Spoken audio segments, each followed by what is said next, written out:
Okay, Bismillahirrahmanirrahim. Assalamualaikum warahmatullahi wabarakatuh. First of all, thanks to Allah Subhanahu wa Ta'ala Almighty, and we don't forget to thank to the Prophet Muhammad Sallallahu Alaihi Wasallam. I said good morning to you, all the teacher at home and all my students. Okay, in this occasion, I would like to teach you about houseware. Jadi pada kesempatan ini teacher akan membimbing, mengajarkan tentang perabotan rumah, peralatan rumah ya, yang harus semua kuasai.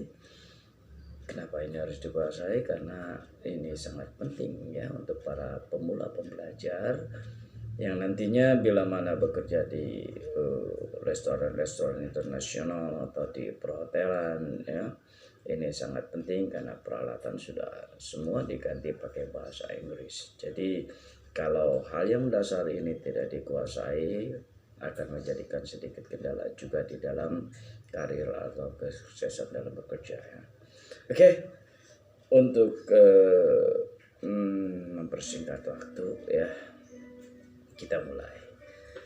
Teacher sini sudah menuliskan beberapa kata bahasa Inggris tentang perabotannya, perabotan rumah, houseware.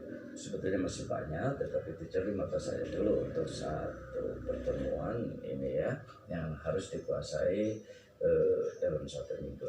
Oke, teacher akan ajarin cara bacanya ya, karena baca itu kalau salah ya artinya juga salah.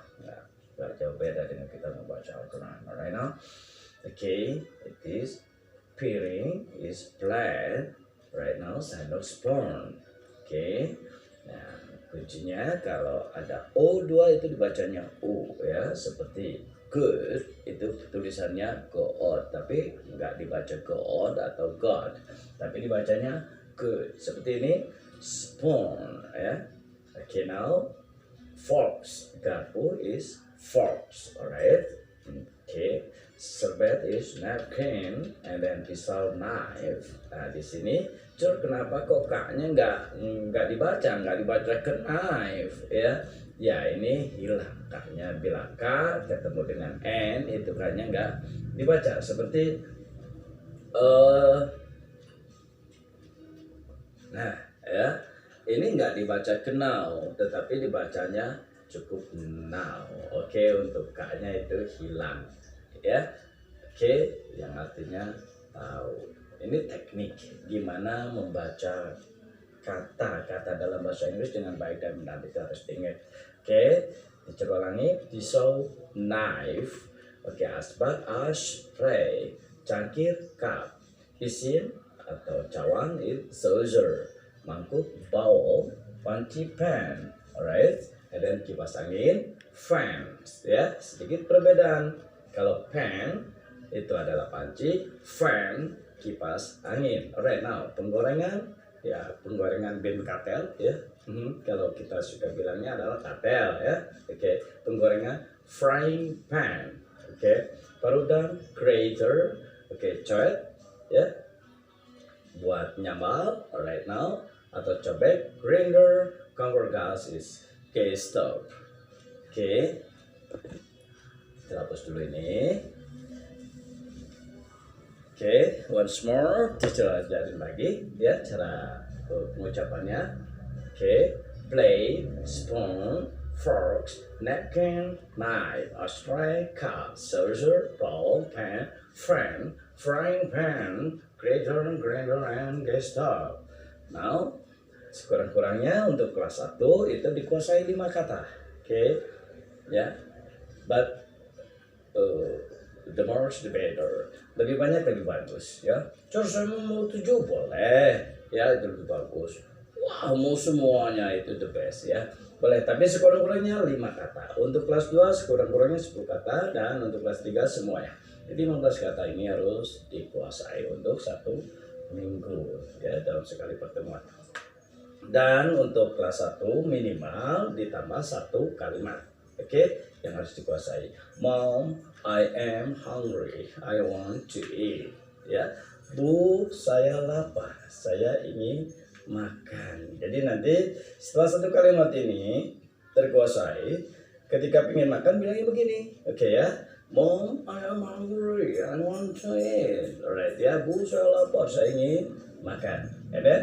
Untuk kelas 2 ditambah satu kalimat lagi. Jadi 2 kalimat. Mom, I am thirsty, I want to drink. Ya, Bu, saya haus, saya ingin minum. Dan untuk kelas 3 ditambah satu kalimat lagi. Mom, I am going to the school. Bu, saya mau pergi ke sekolah. Ini harus bisa dikuasai. Kemudian setelah terkuasai dipraktekkan. Dan untuk kata-kata ini adalah setelah terkuasai itu harus biasa digunakan di dalam keseharian. Tujuannya apa? Tujuannya supaya tidak lupa lagi. Karena di dalam bahasa Inggris, kalau kita tidak mengetahui perbendaharaan kata, gimana kita mau bicara? Ya, jadi ibarat membangun sebuah rumah, ya harus disiapkan materialnya dulu baru bisa membangun. Kalau materialnya tidak ada, gimana mau bisa membangun? Jadi it's very impossible you can speak English well without vocabulary. Jadi suatu hal yang sangat mustahil kamu bisa bicara bahasa Inggris tanpa perbendaharaan kata. Jadi kumpulin dulu perbendaharaan katanya ya. Kemudian sudah terkuasai, gunakan setiap hari. Jadikan sebuah pembiasaan di rumah ya, to be English family, menjadi keluarga yang berbahasa Inggris. Oke. Dan diucapkan kepada orang tua selamat membantu, dan sebelumnya diucapkan terima kasih para siswa, sekalipun ini adalah long distance education ya, pembelajaran pendidikan jarak jauh, tetapi you harus terus semangat untuk belajar. Okay, I think our studying is over for this meeting. Thank you very much. Wabillahi taufiq wa hidayah. Wassalamualaikum warahmatullahi wabarakatuh. Thank you very much. Great.